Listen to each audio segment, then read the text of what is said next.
इस बीच लोकसभा में विपक्ष के नेता और राहुल गांधी ने लोकसभा स्पीकर ओम बिरला को एक खत लिखा।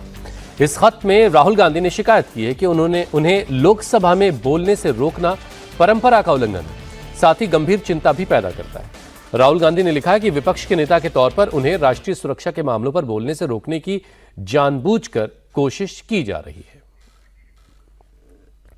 राहुल गांधी ने अपनी चिट्ठी में लिखा है, आज मुझे लोकसभा में बोलने से रोकना न सिर्फ इस परंपरा का उल्लंघन है, बल्कि इससे यह गंभीर चिंता भी पैदा होती है कि विपक्ष के नेता के तौर पर मुझे राष्ट्रीय सुरक्षा के मामलों पर बोलने से रोकने की जानबूझकर कोशिश की जा रही है।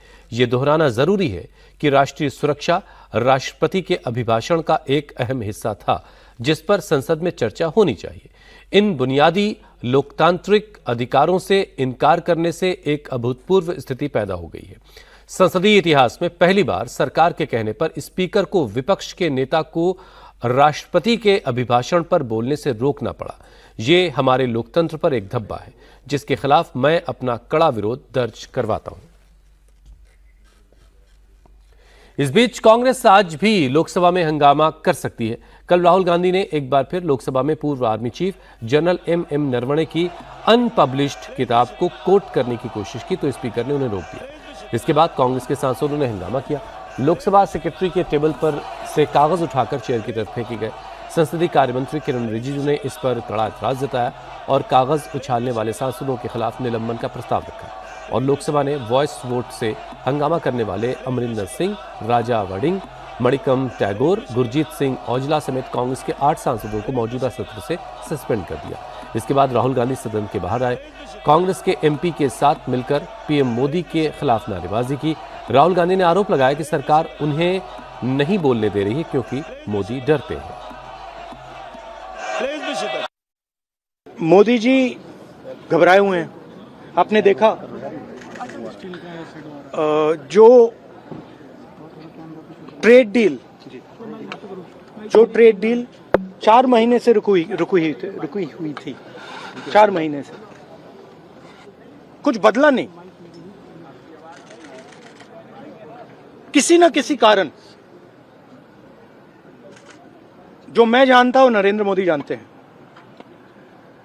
नरेंद्र मोदी जी ने कल शाम उस डील को साइन कर दिया। नरेंद्र मोदी जी पर प्रेशर है, भयंकर प्रेशर है। और नरेंद्र मोदी जी का जो इमेज का गुब्बारा है, जो हजारों करोड़ रुपए लेकर बनाया गया था, वो फूट सकता है। एप्स्टाइन फाइल्स में अभी और माल है, वो अभी रिलीज नहीं हुआ है। इसीलिए इस दबाव में आकर एप्स्टाइन फाइल्स में जो है, जो पूरा देश जानना चाहता है, मगर अभी अमेरिका ने रिलीज नहीं किया है। और दूसरा जो अदानी जी पर केस है, जो एक्चुअली मोदी जी पर केस है, क्योंकि वो बीजेपी का फाइनेंशियल स्ट्रक्चर है, मोदी जी का फाइनेंशियल स्ट्रक्चर है। तो ये 2 प्रेशर पॉइंट्स हैं। और आप ये बात समझ लो, देश ये समझ ले कि प्रधानमंत्री कॉम्प्रोमाइज्ड है। सदन को समझ लिया है कि ये कांग्रेस पार्टी का दफ्तर है। जो युवराज कहें, जो पप्पू भैया कहें, वही सही। जिस ढंग से सदन की गरिमा को कांग्रेस ने तार 3 कल से कर रहा, और आज तो अति हो गया। जो सदन के चेयर को ही नहीं, जनरल सेक्रेटरी के टेबल पर चढ़ करके डॉक्यूमेंट को फाड़ना, ये दुर्भाग्यपूर्ण रवैया है।